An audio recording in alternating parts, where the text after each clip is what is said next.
Écoutez, je vous souhaite la bienvenue. Donc aujourd'hui, pour parler de couplage entre photovoltaïque et véhicules électriques, ou en tout cas la recharge des véhicules électriques, nous allons voir justement comment il est possible d'utiliser ce couplage pour mieux intégrer les énergies renouvelables dans le réseau. Ça peut être une des applications. Nous allons parler de pilotage de la recharge, également de production solaire qui peut associer ou non du stockage, donc d'énergie renouvelable, de réseau électrique. Vous entendrez peut-être les termes aussi de V1G ou V1G. Donc là, on parlera de charge unidirectionnelle entre le réseau et la voiture. Et vous entendrez aussi parler de V2G ou V2G ou Vehicle to Grid. Et là, on parlera de charge bidirectionnelle. L'autre direction étant la batterie de la voiture électrique qui peut délivrer de l'énergie dans le réseau. Donc nous allons évoquer tous ces sujets avec 4 spécialistes. Et donc j'appelle à me rejoindre Camille Birou, donc ingénieure recherche et développement pour la PME tarnaise Cirea. Bienvenue. Asseyez-vous. Moi, je vais mettre ici. Voilà. Donc Cirea est spécialisée dans l'automatisme industriel et la gestion de l'énergie. Cédric Boissier, directeur du projet Accélération des énergies renouvelables chez Enedis, donc qui est quand même le gestionnaire de 95% du réseau de distribution électrique en France. Nous avons Monsieur Énergie Renouvelable. Régis Ledrezen, qui prend la voie rapide, délégué général de Think Smart Grids, donc qui est l'association qui fédère une centaine d'entreprises qui font la promotion de la filière des réseaux électriques intelligents en France. Et enfin, Alexis de Joria. Donc, vous êtes responsable des offres chez Drive. Donc, Drive, c'est une entreprise spécialisée dans la recharge intelligente, le pilotage de la recharge des véhicules électriques, filiale d'EDF et d'une start-up californienne. Et je m'appelle Carole Rapp et je suis journaliste spécialisée en transition énergétique et animatrice de débat. Alors, vous avez vos micros, vos casques, c'est parfait.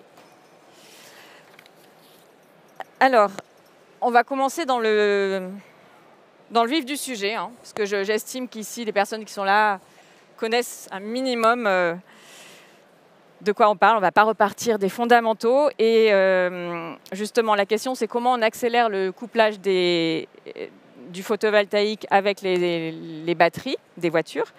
Donc, l'un des enjeux majeurs, c'est le pilotage de la recharge. C'est-à-dire comment faire en sorte que cette recharge soit actionnée au bon moment et, si possible, quand il y a de l'énergie solaire qui est produite. Alors, concrètement, comment fait-on ?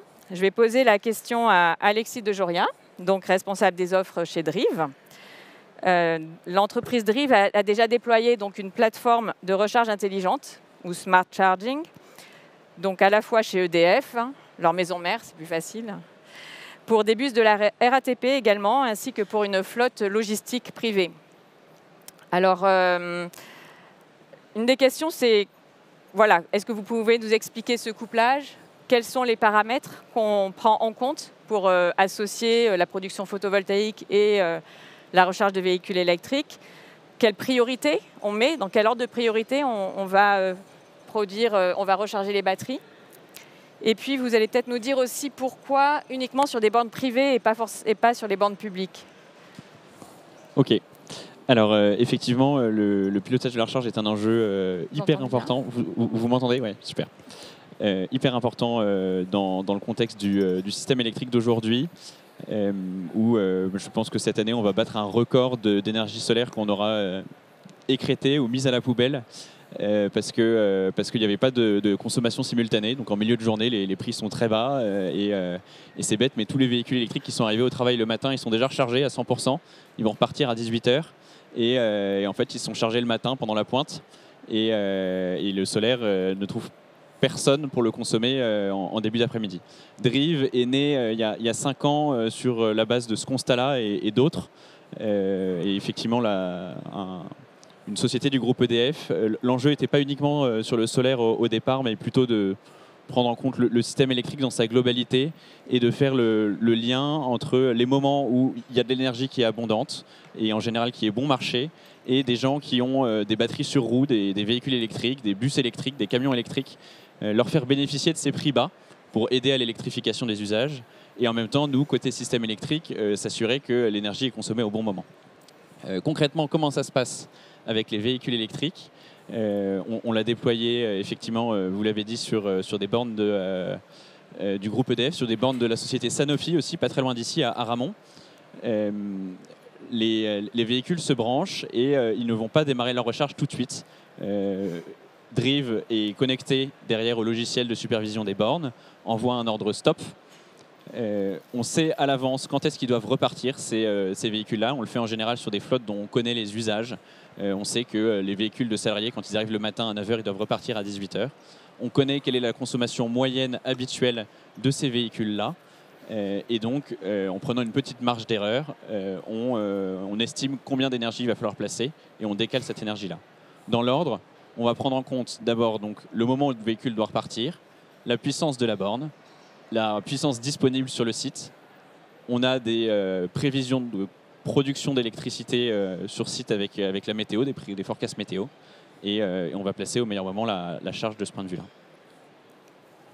Très bien, c'est très clair. Merci. Et je vais poser la même question à Camille Birou donc pour Cirea. Alors, l'entreprise Cirea, donc vous avez mis au point un shelter de stockage et vous avez développé un système de management de l'énergie qui est associé à un automate industriel.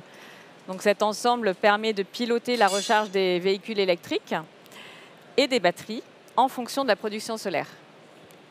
Voilà. Alors, vous allez peut-être nous expliquer déjà ce qui se fait puisque vous avez installé un démonstrateur sur le site de l'entreprise Retrofit qui rétrofit justement des moteurs diesel en Oui. moteur électrique. Et sur leur site, vous avez installé fin septembre des ombrières et votre système de management de l'énergie. Voilà, c'est dans le cadre d'un projet, vous allez peut-être nous en parler, IREV. Et puis, même question, déjà décrivez-nous ce projet et puis quels sont les paramètres que vous prenez en compte pour piloter la recharge et dans quel ordre, voilà. Ouais. Alors du coup, pour commencer, donc ce fameux projet, c'est un projet qui a été financé par l'État dans le cadre d'un programme France 2030 opéré par l'ADEME. Donc en fait, ça consiste à proposer une solution clé en main, couplant à la fois du solaire, un pilotage intelligent et du stockage pour piloter des bornes de recharge, parce que le constat était que dans des zones rurales, le réseau n'était pas forcément suffisamment dimensionné pour pouvoir permettre d'avoir une puissance importante au niveau de la recharge. Et donc l'idée, c'était de proposer quelque chose de complémentaire, donc d'apporter de la puissance sans avoir à surdimensionner les lignes du réseau.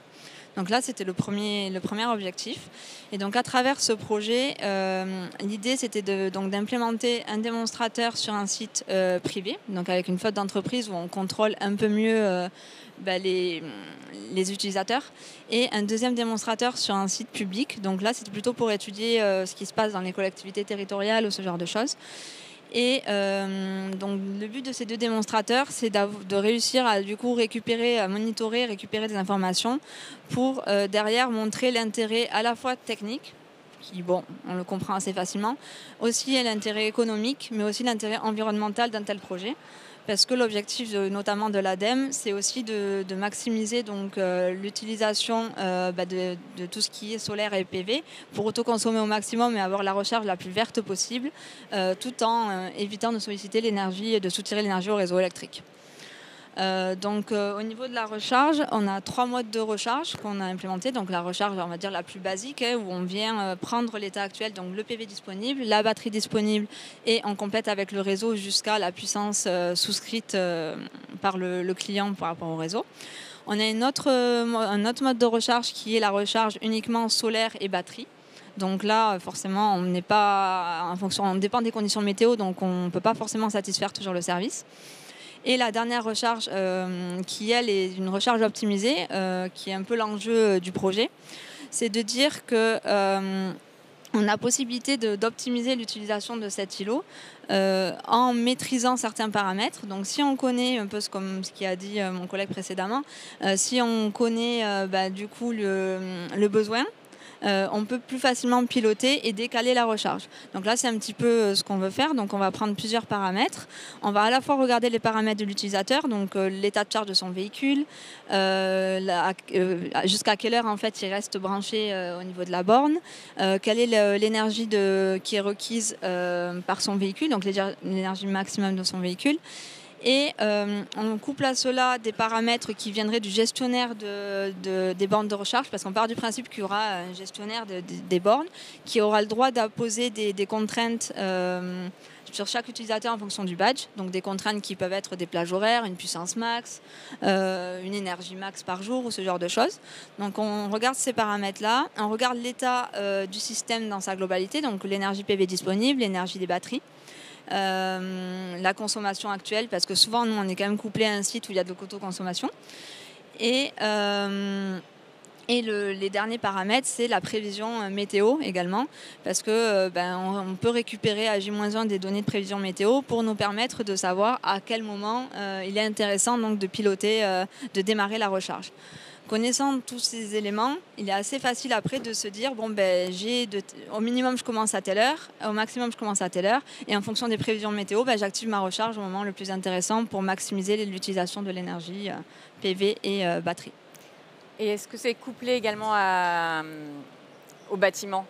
Oui, alors c'est pas obligatoire, mais il y a quand même plus d'intérêt parce qu'il peut y avoir des périodes, alors dans les flottes d'entreprise pas forcément, mais il peut y avoir des moments où en fait on a de l'énergie photovoltaïque et où on a très peu de sollicitations au niveau des bornes. Dans certaines collectivités territoriales notamment, on peut retrouver ce cas d'usage où ils ont mis une borne, mais au final elle est très peu utilisée. Et donc ce serait dommage de juste réinjecter le surplus sur le réseau. Donc souvent on couple avec des bâtiments, des collectivités territoriales, une école ou une mairie, ce genre de choses, pour pouvoir en fait derrière récupérer cette énergie à leur profit. D'accord, donc en ordre de priorité, ça va être... C'est d'abord la borne. C'est d'abord la borne, et après c'est le bâtiment. Ensuite le bâtiment. Ouais, la borne, ensuite, les batteries. Les batteries, parce qu'il faut qu'elles soient chargées s'il y a besoin de tirer une puissance importante sur les bornes. Et après, en dernier lieu, le bâtiment. Et si jamais il y a encore du surplus, ça peut être réinjecté sur le réseau. D'accord. Et l'injection sur le réseau, elle se fait à quel prix ? Alors ça dépend et je n'ai pas trop les éléments de réponse. Oui, je veux dire, c'est dans de l'autoconsommation individuelle. Oui, ça dépend après les contrats qu'on souscrit avec notre fournisseur d'énergie.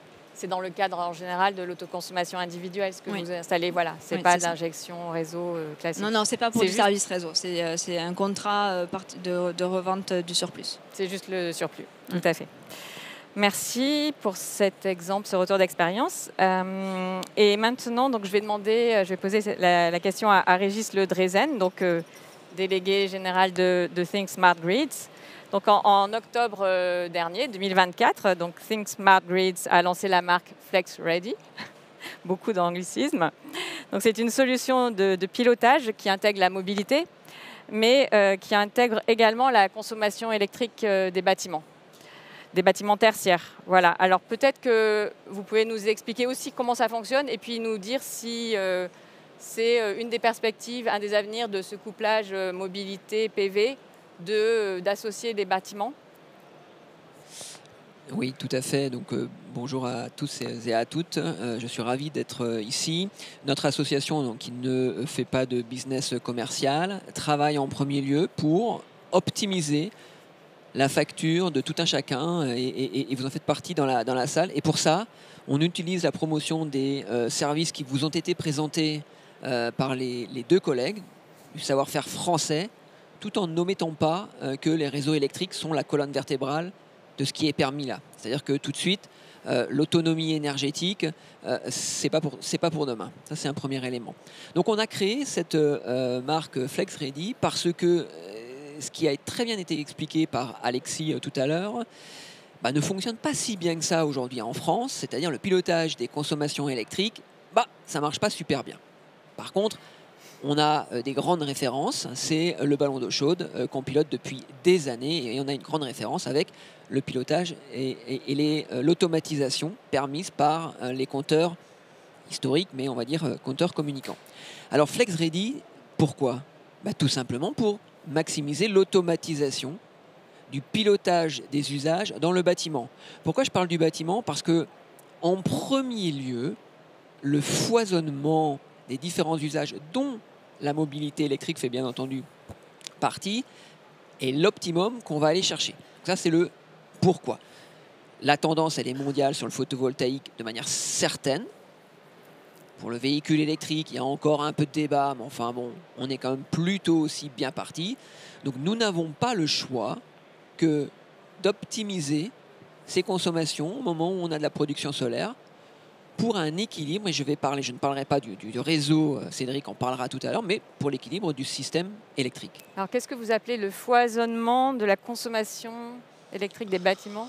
Alors, le foisonnement de la consommation, il va passer par optimiser le chauffage en même temps que les véhicules électriques et ou la climatisation, etc. Donc, on a créé cette marque pour finalement rendre automatique les signaux qui viennent de l'externe, on en a parlé tout à l'heure, pour que l'enclenchement de la borne de recharge, par exemple, se fasse de manière automatique. Donc, ça vient d'un signal. Quels signaux? Du fournisseur d'électricité et ou d'un opérateur type Drive et ou du gestionnaire de réseau qui sait aussi tout à fait envoyer ces signaux. Donc, on a automatisé. Quel type de signaux? C'est des signaux aujourd'hui, ce qu'on connaît le mieux, heure creuse, heure pleine. Demain, ce sera des signaux avec des prix de l'électricité dynamiques. On a aujourd'hui des collectivités, beaucoup, qui vont commencer à se sourcer sur des prix de l'électricité. Je ne vais pas rentrer dans le détail, mais on est sur du base plus spot, en tout cas un peu plus dynamique. D'accord? Donc, on va rendre ça automatique.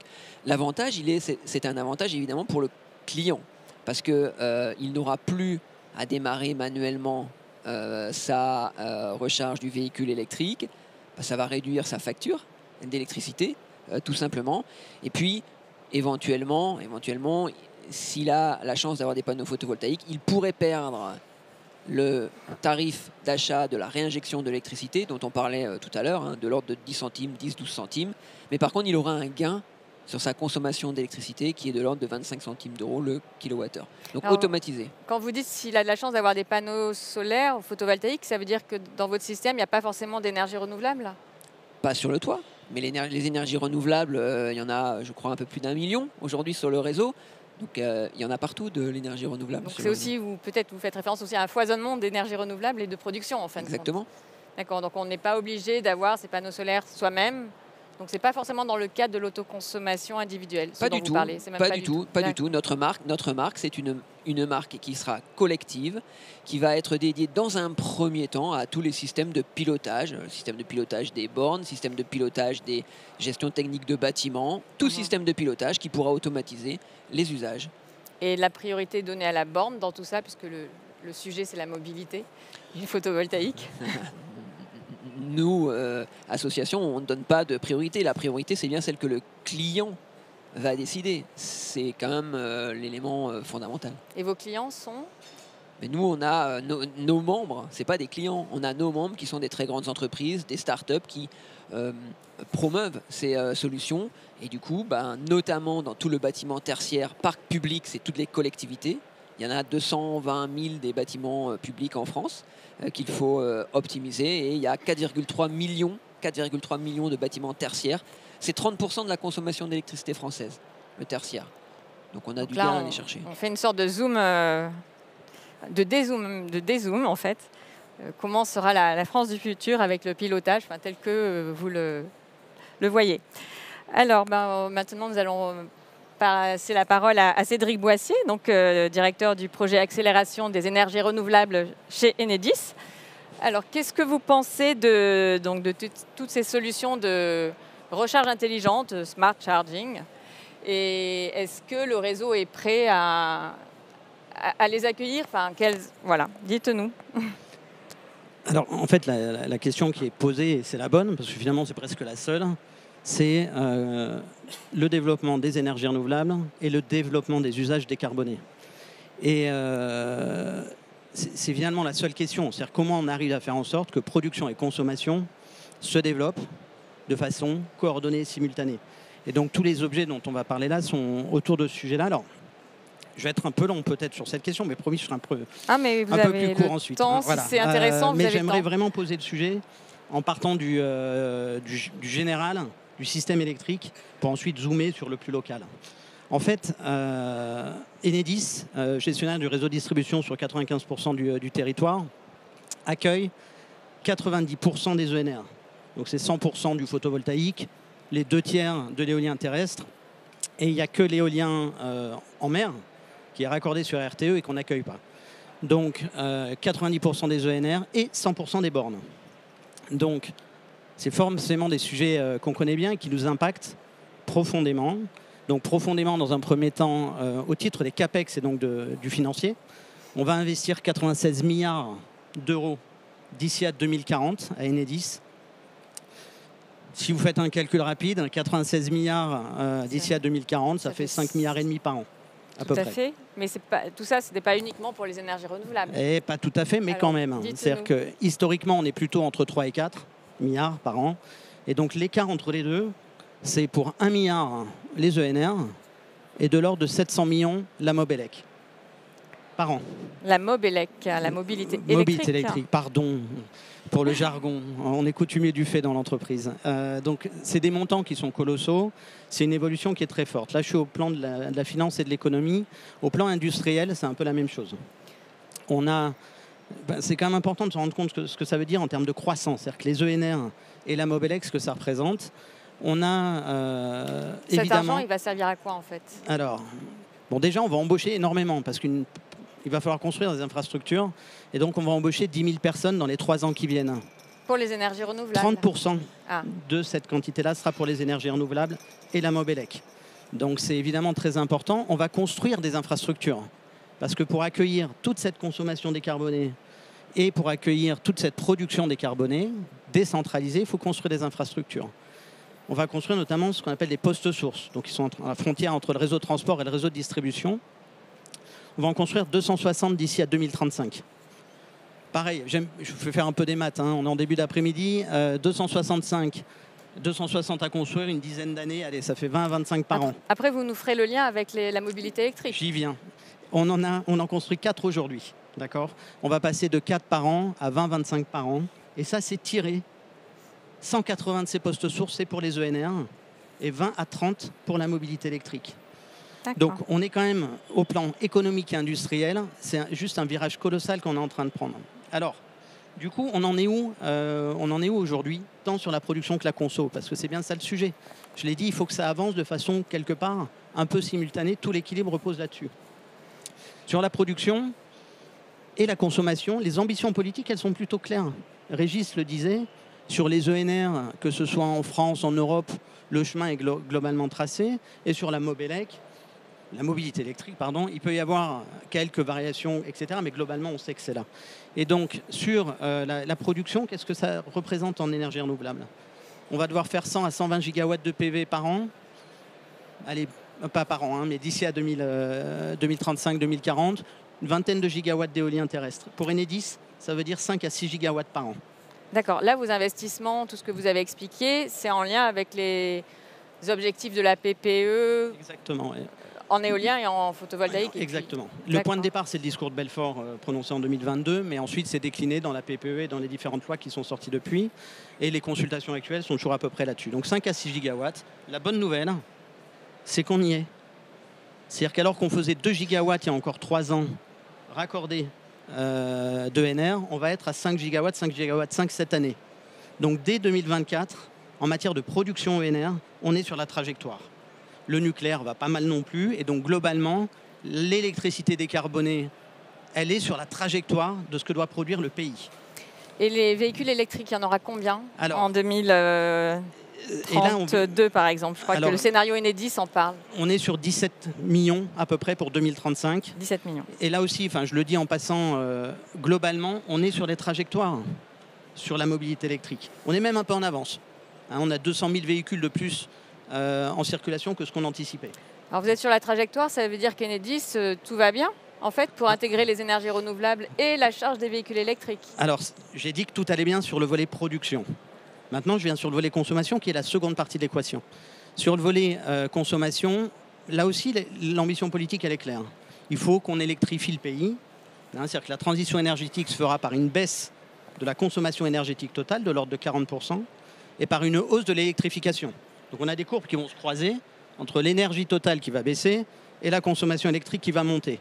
La part de l'électricité va passer de 25 à 60 à peu près. C'est pareil en Allemagne, hein, c'est des chiffres qu'on retrouve un peu partout. Et elle devrait être décarbonée. Et on en est où sur cette trajectoire-là? C'est là que le bas blesse. C'est-à-dire qu'aujourd'hui, la trajectoire de consommation ne suit pas la trajectoire de la hausse de la production ENR. Il faut qu'on trouve 150 TWh, enfin en tout cas, grosso modo, la consommation électrique. Oui, parce que vous disiez la consommation doit baisser. Énergétique. Énergétique. Le fuel, le gaz, etc. Voilà, mais la consommation augmente. électrique doit monter et c'est plus 150 TWh. 70 TWh pour le transport, donc la mobilité électrique. 60 TWh pour la décarbonation de l'industrie et 20 TWh pour les pompes à chaleur. Sur la mobilité électrique, globalement, aujourd'hui, on est plutôt en ligne. Par contre, les deux autres facteurs ne progressent pas aussi vite que ce qui était anticipé. Et on se retrouve avec un déséquilibre. Les deux autres facteurs? La décarbonation de l'industrie. D'accord. Réindustrialisation, etc. C'est compliqué. Et les pompes à chaleur.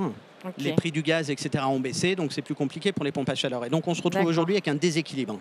Et c'est un déséquilibre, d'où de ce qu'on va parler, c'est-à-dire le pilotage. C'est-à-dire qu'on a un déséquilibre à la fois en volume, la quantité d'électricité nécessaire et disponible, et un déséquilibre en forme, c'est-à-dire le moment où se produisent des équilibres. J'ai évoqué à l'instant le déséquilibre en volume, donc il va falloir qu'on développe la consommation et accélérer la réindustrialisation, etc. En volume de production, c'est ça? De consommation par rapport à la production. Le déséquilibre, il est que la production est trop importante par rapport à la consommation actuelle. Mais le sujet, encore une fois, c'est pas la production, parce que la production, on est globalement sur la trajectoire de l'ambition. D'accord, donc c'est la consommation. C'est la consommation qui démarre pas assez vite. Et que pour la mobilité, ça va en fait. Hein. Par rapport aux 17 millions en 2035, c'est OK pour récupérer de l'énergie, enfin soutirer l'énergie au réseau en tenant compte des énergies renouvelables? Alors, il y aura de toute façon, sur les trajectoires actuelles, assez d'électricité. Simplement, effectivement, la vision qu'on a de la mobilité électrique, c'est que ça croît conformément à l'ambition. Mais par contre, et c'est là où tous les objets de pilotage vont être essentiels, c'est qu'on a un problème en forme. C'est-à-dire que la production se développe notamment grâce au photovoltaïque. Le photovoltaïque, ça produit essentiellement en milieu de journée. Tout le monde le sait quand il y a du soleil. Les consommations, aujourd'hui, ne sont pas à ce moment-là. Et donc, on a un enjeu très fort de déplacement de la consommation au moment où il y a la production solaire. Et donc, il va falloir qu'on envoie des signaux pour que la consommation, notamment et la recharge de la mobilité électrique, soit positionnée plutôt sur les moments où il y a du solaire. Oui, vous confirmez, puisque ma question initiale, c'est savoir ce que vous pensiez de ce type de solution. Donc, vous confirmez qu'elles sont utiles pour le réseau? Je pense qu'elles sont absolument... Alors, là, je suis très système électrique. Je pense à l'équilibre offre-demande. Je ne suis pas sur le réseau en tant que tel. On en parlera après. Mais sur l'équilibre offre-demande, donc le système électrique du pays, qui doit tout le temps être équilibré, hein, production doit toujours être équivalente à consommation. Aujourd'hui, l'enjeu, il est là. Et donc, on a des signaux qui peuvent être tarifaires. Ce que Régis disait tout à l'heure, c'est typiquement les heures creuseurs pleines pour le pilotage des ballons d'eau chaude. Il va falloir qu'on fasse la même chose pour la mobilité électrique. Et puis après, il y a le pilotage, où là, c'est un opérateur, une partie prenante, qui va prendre la main sur la recharge pour la piloter et quelque part qu'elle intervienne au bon moment. Donc, ce que font nos amis ici présents. Exactement. Très bien. En tout cas, merci pour ce panorama et sur le rôle d'Enedis dans tout ça. On a bien conscience que sans les réseaux, on ne serait pas là pour en parler. Alors, le couplage entre le photovoltaïque et les batteries de voitures, ce n'est pas non plus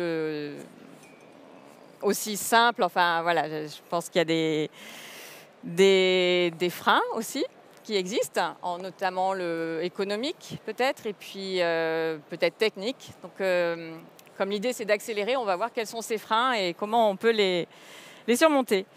Alors, je pose la question à Camille Birou, donc pour le CIREA. La question du prix, justement, pour déployer le couplage photovoltaïque véhicule électrique.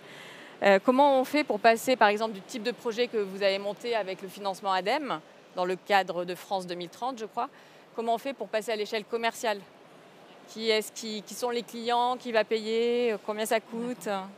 Oui, alors du coup, pour répondre à la question, c'est vrai que, comme on l'a dit tout à l'heure, l'intérêt au niveau technique n'est pas forcément à démontrer parce que, que ce soit le pilotage intelligent ou même le stockage, parce que le stockage est aussi là pour faire ce report entre la production et la consommation. On comprend bien qu'il y a un intérêt.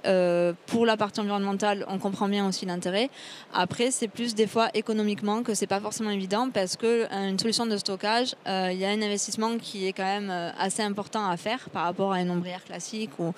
Donc cet investissement, il faut bien le travailler. Donc ça demande à dimensionner les systèmes au plus juste et à essayer d'optimiser donc l'utilisation de la batterie. Et je pense que le frein actuel, c'est plutôt l'investissement, mais que celui-ci en fait est vite rentabilisé si on utilise la batterie au mieux. Et c'est pour ça que l'idée, c'est de proposer en fait une utilisation optimale de la batterie. Donc les utilisations assez classiques que par exemple Cirea propose, ça va être l'autoconsommation. On va justement utiliser la batterie pour stocker l'excédent photovoltaïque la journée et le reporter le soir. On a aussi la possibilité donc, de piloter la batterie avec des charges en heure creuse et des décharges en heure pleine. Donc ça, c'est pour rentabiliser davantage économiquement la batterie. On a des modes aussi qui sont intégrés, notamment sur des contrats de type tempo, où en fait on vient justement charger la batterie les veilles de jour rouge pour que la personne s'efface les jours rouges et éviter pour réduire la facture énergétique. Mais il y a aussi d'autres possibilités qui sont envisageables. Ce serait de coupler donc l'utilisation de la batterie pour l'autoconsommation avec des services réseau. Alors on ne peut pas coupler tous les services réseau avec de l'autoconsommation. Qu'est-ce que vous entendez par service réseau? Quel type de service réseau? Ça peut être les mécanismes de capacité ou l'effacement. Après, sur les services réseau comme le soutien de fréquence, c'est pas trop combinable avec de l'autoconsommation, mais par contre sur de l'effacement ou des mécanismes de capacité, c'est tout à fait possible. Aujourd'hui, on étudie ce genre de projet également. Donc l'effacement de la consommation. Oui, ou même les mécanismes de capacité où on vient s'engager auprès du réseau je crois que c'est à J-1 qu'on connaît en fait la capacité on doit s'effacer. Et donc on fournit on s'engage auprès du réseau à pouvoir s'effacer de tant de kilowattheures. Donc effacer la consommation du site. C'est ça. Donc les bornes, par exemple débrancher les bornes. Vu qu'on le sait en avance, on peut très bien le cumuler avec une autoconsommation classique en disant le jour où on a ça, on arrête. Le pilotage devient prioritaire sur les mécanismes de capacité. On charge les batteries au moment où le réseau le permet pour pouvoir s'effacer au moment où on doit s'effacer. Donc voilà, il y a peut-être des choses comme ça à étudier pour rentabiliser encore davantage les systèmes avec des batteries. Une des demandes aussi qui est assez fréquente, c'est pour écréter, parce que l'un des avantages quand même de coupler avec du stockage, c'est qu'on apporte une puissance supplémentaire. Et donc ça évite les industriels ou même les collectivités parfois à devoir surdimensionner leur abonnement. En fait, du coup, ils peuvent rester sur un abonnement un peu plus faible. Et le stockage est là pour absorber les pics de consommation. Notamment, on a des demandes chez certains industriels qui, le matin, par exemple, au démarrage de certaines machines, ont des pics de consommation. Et bien, le système de stockage est là pour écréter. Donc ça, c'est le genre de choses que Cirea pilote. C'est-à-dire qu'on peut maintenir un stock tampon au niveau de la batterie. On va dire, notre batterie, il y a tant de % qui va servir à juste faire de l'écrétage et le reste pour de l'autoconsommation. Donc voilà, il y a pas mal de choses qu'on peut étudier. Votre projet, je crois que c'était sur un compteur de 36 kVA, c'est ça? Et en fait, ils ne peuvent pas augmenter, donc vous êtes obligé, s'il y a plus de production solaire, vous êtes obligé de la réduire. Oui, on doit réduire, on doit brider le soir. Alors, il y a différentes priorités, ça dépend, comme il l'a dit tout à l'heure, ça dépend de chaque client. Il y en a qui vont mettre la priorité sur la borne ou d'autres sur le bâtiment, et la borne va être bridée en puissance s'il y a des dépassements de puissance par rapport au contrat souscrit. Mais l'idée, oui, c'est de se servir du pilotage pour permettre de gérer toutes ces choses. Et pour ne pas augmenter la puissance du compteur, ce qui coûte plus cher en fait. Réduire l'abonnement, avoir plus de puissance disponible et éviter aussi dans certaines zones de devoir renforcer les lignes du réseau électrique. Et ça, c'est pour dans combien de temps? Parce que tout ça, on ne le fait pas encore, j'imagine, ou à petite échelle, pour que ça soit rentable pour les clients en fait. Si, ça se fait quand même pas mal. En tout cas, Cyrea est sollicité de plus en plus pour ce genre de projet avec des industriels. On a pas mal de projets, notamment où en gros on a... parfois c'est aussi pour des objectifs RSE, mais il y a aussi parfois c'est pour des rentabilités économiques où il y a des grosses ombrières photovoltaïques sur des sites avec des fortes consommations et ils viennent ajouter à cela donc un système de stockage qui est piloté par Cyrea dans un but d'autoconsommer pour justement réduire leur facture énergétique, éviter de devoir souscrire à un contrat plus important et parfois rajouter des transformateurs ou ce genre de choses. Et c'est vrai qu'il y a quand même un intérêt économique et un temps de retour sur investissement qui est intéressant avec les batteries. C'est juste que l'investissement est le plus important, mais le temps de retour sur investissement est présent. Un chiffre de temps de retour et puis je passerai la parole à Alexis de Joria sur le même sujet. Ça va dépendre. En fait, ça va dépendre exactement. Ça va dépendre du dimensionnement de chaque projet, mais on peut être autour de entre 6 et 8 ans. Après, ça va dépendre de chaque projet, mais on peut avoir des temps de retour sur investissement autour de 7-8 ans. D'accord. Entre 6 et 8 ans. Merci beaucoup. Donc Alexis de Joria pour Drive.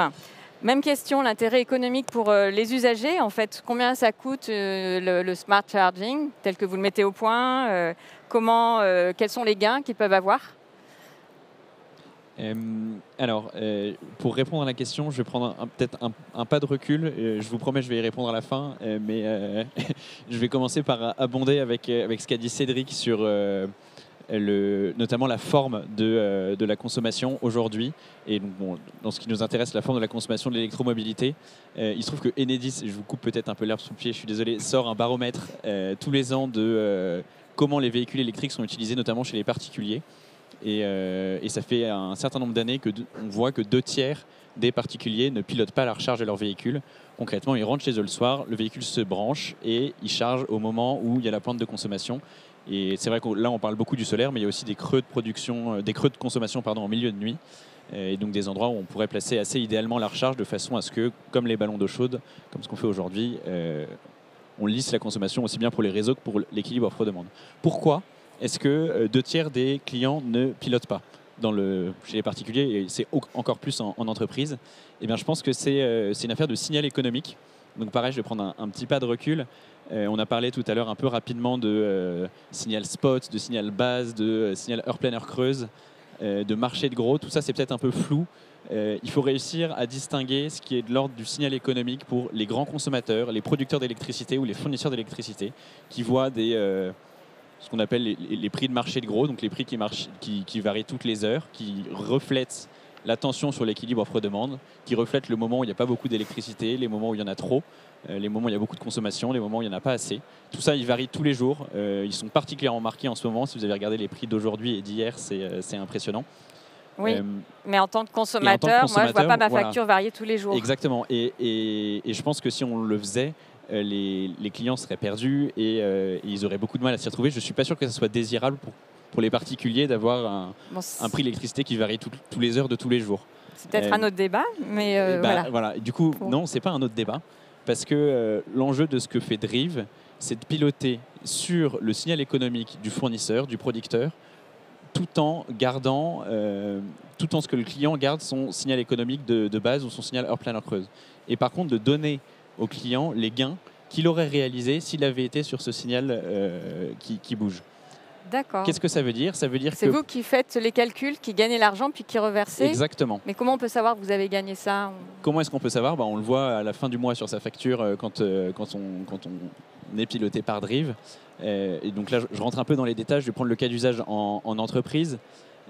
Soit effectivement, vous êtes votre fournisseur d'électricité EDF, et auquel cas on peut vous rendre les gains qui ont été faits sur les marchés de l'électricité. Et le business model, nous, la façon dont on se rémunère, c'est qu'on prend une partie de ces gains. Donc c'est gagnant-gagnant parce que c'est, pour le coup, le retour sur investissement est immédiat. Vous avez déjà installé vos bornes, vous avez déjà votre mode de consommation. On va regarder en fonction de votre cas d'usage quand est-ce que les véhicules arrivent, quand est-ce qu'ils repartent. En fonction de ça, on regarde quel est le potentiel économique. Et sur ce potentiel économique-là, nous, on se rémunère sur une partie des gains. Et comment on peut être sûr que c'est vraiment les gains que vous annoncez à la fin du mois ? Il faut vous croire sur parole. C'est là où il y a une relation qui se bâtit. Ça ne se fait pas du jour au lendemain. C'est pour ça qu'on ne le fait pas sur des petites flottes. C'est pour ça qu'on le fait plutôt sur des grandes flottes. Avec la RATP, c'est des projets qui ont pris quelques années, mais qui sont aussi des premiers de série. On le fait d'une façon un peu mieux packagée chez les particuliers. Qu'est-ce qui vous fait, à la limite, qu'est-ce qui vous dit que le prix que vous donne votre fournisseur d'électricité est juste ? C'est un peu le même mode de calcul derrière. Le prix que vous avez en contrat heure-pleine, heure-creuse, en contrat tempo, en contrat base, c'est une sorte de prix moyen de ce que voit le fournisseur. Donc tout ce que je disais tout à l'heure sur il faut découpler le prix du côté fournisseur le prix du côté client. En fait, le prix du côté client, il n'est pas complètement découplé de ce qui se passe côté fournisseur.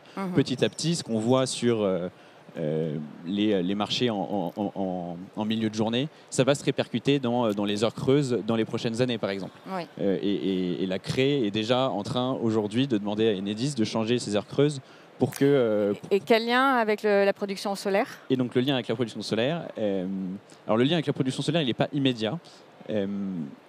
Disons que la production solaire, c'est un signal économique de plus à prendre en compte, parce que là, effectivement, on parle beaucoup équilibre offre-demande, marché de l'énergie. Ensuite, il y a, par rapport à la facture, donc le signal économique du client, il peut y avoir un intérêt à charger plutôt en milieu de journée, en autoconsommant, que d'aller chercher des gains sur les marchés en milieu de nuit. Et alors, ça, c'est ce qui est capable de faire Drive. Ça, c'est dans le cadre où on parle de production, foisonnement de production peut-être. Et si, par exemple, on a des panneaux solaires sur son toit ou sur son parking en autoconsommation ? En gros, mettons, je vais rentrer dans les détails. Un particulier, le fait de... il a un tarif heure pleine, heure creuse, par exemple. Vous regardez, ça s'appelle SOWI Smart Charge. C'est une offre aujourd'hui qui est disponible pour les gens qui ont un véhicule Volkswagen, qui fait du pilotage, qui est opéré par Drive, en fait, derrière. Quand vous êtes particulier, vous gagnez 120 € en implicite en déplaçant la recharge de votre véhicule des heures pleines aux heures creuses. Sur ces 120 € on ajoute 50 € de gains sur les marchés à l'année en suroptimisant au sein des heures creuses. Quand vous avez de la production solaire ? Et à ça, on peut rajouter, si vous avez de la production solaire chez vous, la possibilité de, plutôt que d'aller chercher l'optimisation au sein des heures creuses, charger l'électricité gratuite que vous avez à la maison. Et dans ce cas-là, ça dépend de votre cas d'usage. Et donc, bon, c'est vrai que c'est assez compliqué comme ça. Ça complexifie pas mal le propos parce qu'on gagne d'un côté sur les marchés, on gagne d'un côté sur le panneau solaire. Concrètement, ce qu'on dit, c'est que suivant les cas d'usage, parce que de toute façon, on ne va jamais vous obliger à ne pas utiliser votre voiture. Donc, ça dépend vraiment beaucoup de à quel point votre véhicule est stationné longtemps, à quel point il est utilisé à des moments intéressants. On dit que c'est une réduction du coût kilométrique entre 30 et 50%. Très bien. En fait, je crois que tout ça, finalement, c'est vraiment intéressant et on comprend pourquoi c'est compliqué. C'est parce que tout simplement, la production photovoltaïque, elle ne va pas directement... les électrons qu'on produit ne vont pas directement dans les bornes, donc ils vont dans le réseau et ensuite...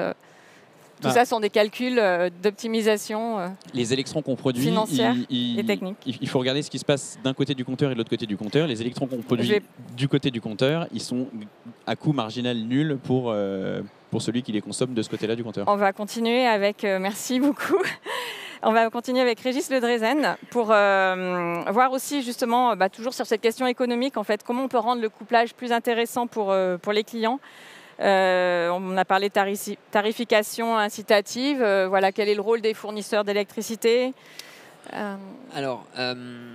Quelque chose à rajouter finalement par rapport à ce qui a été dit ?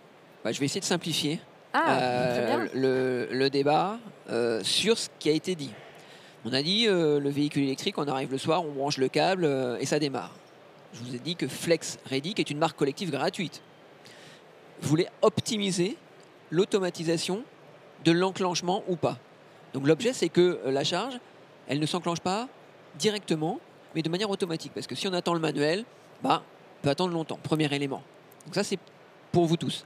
Le deuxième élément, donc là, on a beaucoup parlé des signaux, des agrégateurs sur les marchés de flexibilité. Moi, je vais vous parler du pilotage de consommation quotidienne pour tout un chacun qui représente un volume de 60 à 70%. Aujourd'hui, pour optimiser vos consommations d'électricité à la maison, vous regardez les euros. Et les euros, c'est le fournisseur d'électricité qui vous facture ces euros. Et donc, ce qu'on est en train d'expliquer, c'est que nous, on veut que les usages soient pilotés par les euros, par la facture. D'accord ? Donc comment on fait ? Le système, il a été expliqué par Alexis, il est d'une complexité extrême. Votre facture d'électricité, c'est 3/3. Il y a 1/3 de taxes, il y a 1/3 de réseau, on laissera Cédric en parler tout à l'heure, et il y a 1/3 du fournisseur d'électricité. Il se trouve que les heures creuses, heures pleines du réseau sont intégralement sur tous les clients, me semble-t-il depuis le 1er juillet 2024, euro-saisonnalisés. On a des heures creuses, heures pleines. Pour les fournisseurs d'électricité, non. Or, le signal que vous voyez à la maison et la facture que vous payez, c'est celle du fournisseur d'électricité. Retenez un chiffre, il y a 50% des fournisseurs qui suivent globalement heures creuses, heures pleines du distributeur et 50% qui sont des tarifs flat. Donc ça, c'est ce qu'on doit modifier. Et quel lien vous ces faites avec la production solaire ? Eh ben, la production solaire, très simplement, en 2019, sur les 8760 heures de l'année 2019, le différentiel de prix sur les marchés de l'électricité entre le 10h-16h et le soir matin, c'était 14%. D'accord ? En 2023, sur les 8760 heures, on a l'hiver, on a la nuit, 34% d'écart entre la journée et soir et matin.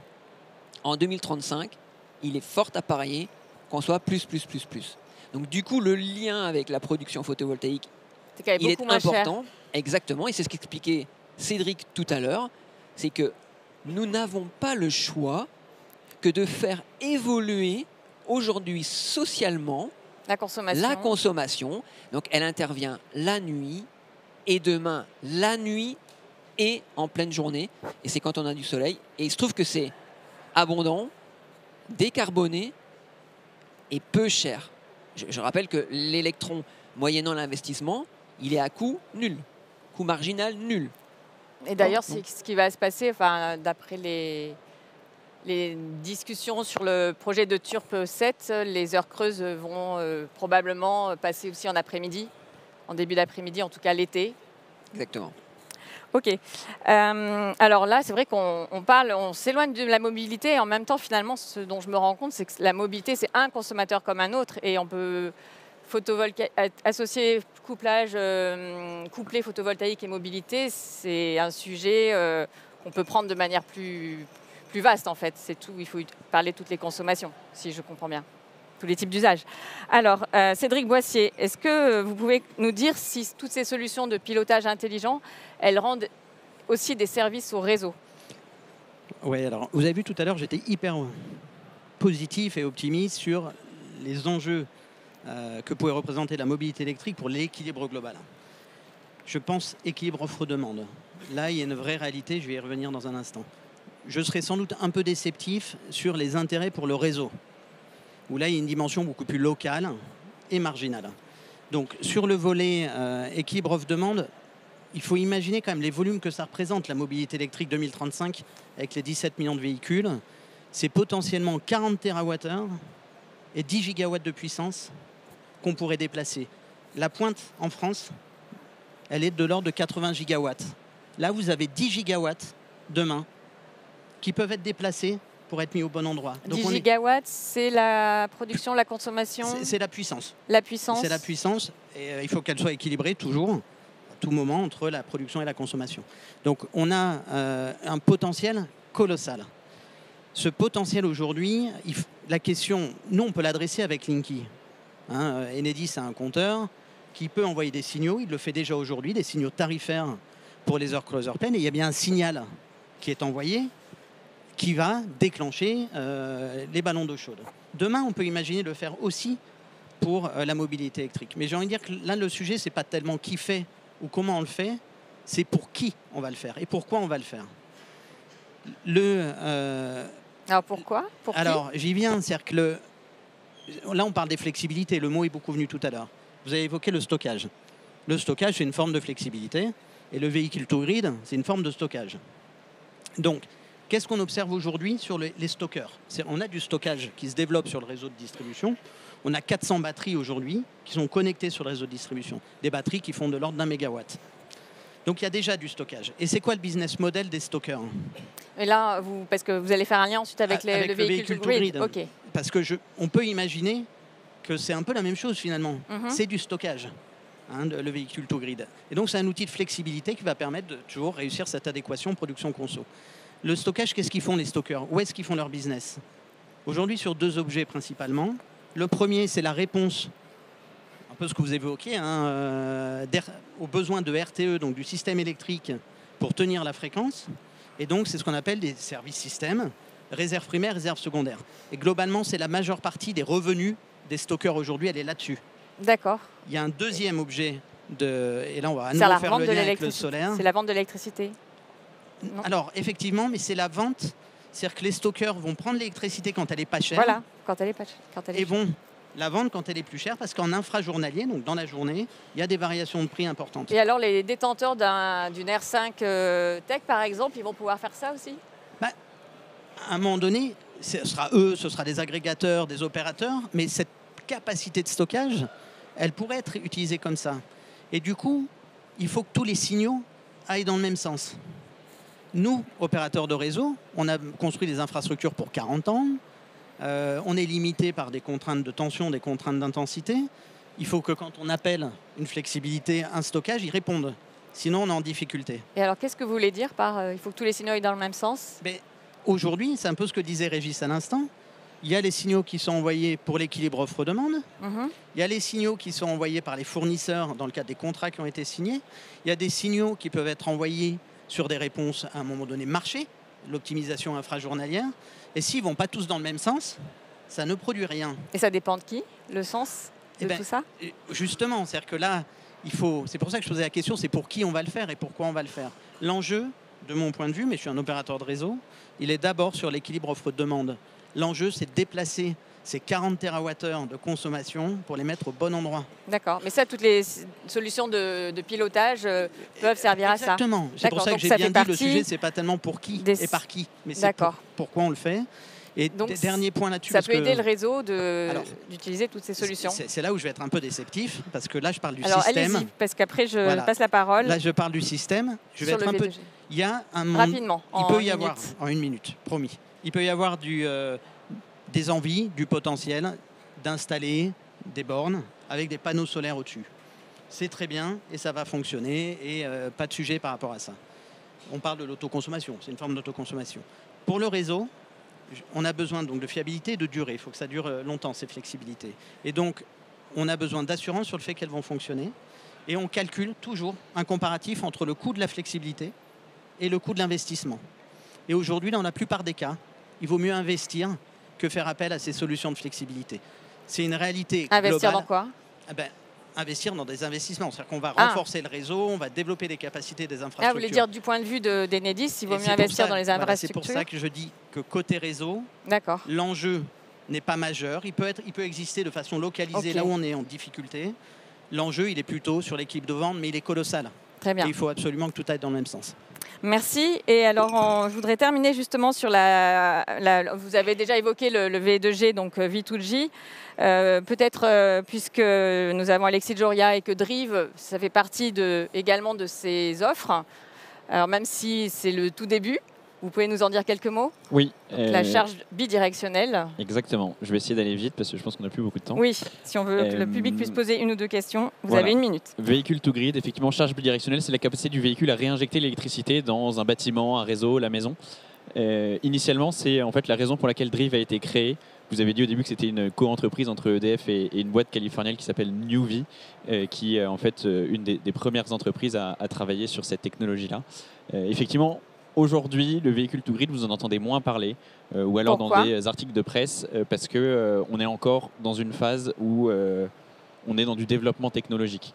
Il y a eu des preuves qui ont été faites, avec, notamment en Occitanie, avec un projet qui s'appelle le projet Flexitanie. Technologiquement, collectivement, la filière a été capable de montrer que ça marchait pour aider à l'équilibrage du réseau notamment. Par contre, ce qui ne tourne pas, c'est le business model. Ce qui ne tourne pas, c'est les constructeurs automobiles qui doivent sortir des véhicules compatibles avec des protocoles de communication ouverts. C'est un peu technique, je suis désolé, mais concrètement, l'enjeu derrière, c'est d'arriver à avoir une filière qui soit interopérable. Quand on a de l'interopérabilité, on a des économies d'échelle, on a une baisse des coûts, et derrière, on peut avoir une technologie qui se démocratise. Tout ça, c'est en cours. Vous avez cité tout à l'heure la Renault R5, qui va être une première sur le marché des particuliers en France. Le groupe EDF avec Drive a déjà installé beaucoup de bornes, plutôt avec Nissan sur un autre protocole de recharge. On a annoncé il n'y a pas très longtemps un consortium avec Iveco, Stellantis et Volkswagen pour installer sur un projet européen 800 bornes de recharge. C'est à chaque fois pas des grands volumes, mais c'est une direction qui est de mettre les constructeurs automobiles dans la pièce pour bâtir les protocoles qui feront qu'on pourra avoir l'interopérabilité. L'enjeu, il est clair, l'ambition, elle est partagée. Ça met un peu de temps, c'est un peu dommage, mais on continue d'investir assez largement sur le sujet. Le cas d'usage derrière, il est assez naturellement palpable. On voit tout de suite qu'il y a un intérêt à valoriser le véhicule lorsqu'il est stationné. Je crois que c'était 6% des véhicules électriques seront en V2G en 2050, hein, c'est ça? Estimation RTE. Oui. On termine là-dessus. Ok. C'est juste pour dire que oui, mais c'est juste pour dire que il n'y a pas de généralisation du V2G à la fin. D'accord. Comme pour le smart charging, c'est sur les cas d'usage les plus pertinents. On n'obligera jamais quelqu'un à vider la batterie de son véhicule parce que ça fait plaisir à EDF. Merci beaucoup. J'aimerais vraiment que vous puissiez poser une ou deux questions. Donc merci à nos intervenants. Je trouve une personne. Est-ce que les personnes qui sont... Ah voilà, très bien. Bonjour, merci pour votre table ronde. Très rapidement, deux questions qui sont liées. Quand va-t-on voir apparaître ces heures creuses en milieu de journée ou en tout cas en début d'après-midi? Et l'histoire du particulier qui branche sa voiture en rentrant chez lui le soir, est-ce qu'en fait le fond du problème c'est de ne pas disposer de bornes sur le lieu du travail? Et est-ce que c'est pas de ce côté-là qu'il faut pouvoir travailler pour justement travailler sur les heures où on a de la production PV? Alors je vais prendre la première très vite. C'est rapide, c'est le mois d'août 2025. Ou Régis prendront la deuxième. Mais les heures creuses heures pleines, il y a un nouveau tarif qui est en train d'utilisation des réseaux publics, le TURP, qui est en discussion aujourd'hui. Il prévoit la mise en place d'heures creuses heures pleines saisonnalisées et donc avec des heures pendant la production solaire, pour faire vite, pendant tous les mois d'été à minima. Et ça devrait intervenir dès 2025. Oui, c'est ça. Je crois l'été 2025. Sur la deuxième partie, oui, vous avez raison. On aurait complètement intérêt à avoir plus de bornes de recharge en entreprise et à piloter ces recharges pendant la journée parce que c'est le moment où c'est intéressant. Pareil, ça vient. Aujourd'hui, c'est plus simple d'installer chez soi. Il y a plein d'entreprises qui ont installé des bornes de recharge. Là, l'enjeu, c'est plutôt de piloter les bornes de recharge en entreprise. On en reparlera après sur les enjeux techniques là-dessus éventuellement. Monsieur, une question? Est-ce qu'il y a d'autres questions après? Merci beaucoup pour la table ronde et c'est rare de pouvoir avoir des informations techniques vraiment très précises, même si elles sont un peu plus compliquées à comprendre. Ce que je voulais dire, c'est que par rapport à Enedis et aussi RTE, tous les documents sur le futur, il y a une option que j'ai jamais vue. C'est l'option où Enedis, par exemple, au lieu d'investir 1 milliard en plus pour les ENR dans le réseau, il investirait pour acheter 10 gigawatts de batteries qui distribuerait au niveau des compteurs de chaque usager. Et il n'y a aucun scénario qui montre quelles seraient les conséquences à grande échelle, alors qu'aujourd'hui, il faut savoir aussi que dans le rapport RTE publié en juillet, les batteries étaient montrées à des prix absolument fabuleux, alors qu'aujourd'hui, on est à moins de 100 € le kilowattheure de batterie.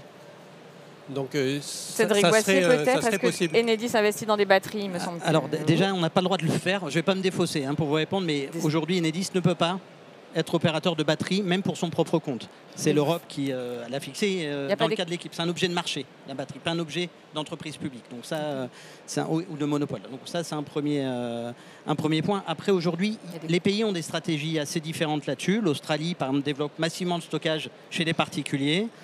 Mais les mix initiaux sont différents. Aujourd'hui, il n'y a pas ces scénarios-là en France parce qu'on considère que la valeur du stockage sur les particuliers n'est pas encore suffisante. Là-dessus, les scénarios ont été étudiés pour générer une économie par rapport à d'autres investissements. Alors oui, ça va coûter cher de faire du réseau, oui, ça va coûter cher de faire des ENR, mais aujourd'hui, c'est le scénario qui présente le meilleur équilibre par rapport à une diffusion massive du stockage chez l'ensemble des particuliers, par exemple. Donc on est plutôt sur des gros objets de stockage, des gros clusters de stockage, plutôt qu'une diffusion massive de petits stockages. Merci, Régis Le Drézin. Et en complément de ce que dit Cédric sur la partie tarifs, donc oui, les tarifs ont grandement baissé par rapport à la publication des documents RTE. Néanmoins, aujourd'hui, je parle d'aujourd'hui, ça reste encore plus cher que des choses qui sont aujourd'hui possibles à la maison avec un compteur qui est capable de piloter 10 millions de ballons d'eau chaude ou des IoT comme l'ont été présentés sur un peu de domotique. Voilà. Une dernière question, monsieur ici, et puis nous serons obligés de clore cette table ronde, mais vous pourrez éventuellement parler avec ces messieurs, dames, ensuite. Oui, je voulais savoir si aujourd'hui, un particulier qui veut utiliser son véhicule électrique en véhicule to home par exemple ou en V2J, 2X généralement, est-ce que légalement il peut le faire s'il y a des solutions techniques avec les revendeurs de bornes bidirectionnelles? Si c'est couplé à du PV, il y a effectivement un enjeu un flou juridique aujourd'hui, un flou réglementaire. Aujourd'hui, la façon dont vous valorisez votre énergie PV réinjectée, c'est avec des obligations d'achat et c'est conditionné au fait que ce soit de l'énergie solaire. Si vous avez votre véhicule to grid que vous venez de recharger sur la borne du McDo et que vous ramenez à la maison qui réinjecte l'énergie du McDo et que vous valorisez en obligation d'achat, vous voyez bien qu'il y a un problème. Donc ça aujourd'hui, c'est pas possible. La filière travaille assez activement sur le sujet. Après, la façon de valoriser, oui, Renault le fait aujourd'hui avec un fournisseur d'électricité qui est arrivé sur le marché français à cette occasion-là. Donc, c'est des choses qui vont arriver. Donc aujourd'hui, on ne peut pas, même en véhicule to home, tout simplement. Alors, véhicule to home, il y a d'autres enjeux qui sont plus des enjeux techniques, qui sont liés au fait que véhicule to home, pour tout le monde, c'est réinjecter l'énergie du véhicule, mais sans aller dans le réseau. Donc c'est vraiment juste effacer le talon de consommation de la maison. Et aujourd'hui, le talon de consommation d'une maison, il est très faible. Et en fait, il est tellement faible qu'il est dans le point de fonctionnement où le rendement de la réinjection est extrêmement mauvais. Donc d'un point de vue économique et énergétique, vous allez beaucoup y perdre. J'ai du mal à voir le véhicule to home arriver dans des dimensions correctes en France, voire même dans le monde. Ça sera véhicule to grid ou rien à la maison. Merci beaucoup. Merci à vous pour votre attention. Merci aux intervenants. C'était vraiment passionnant. Et place à la prochaine table ronde.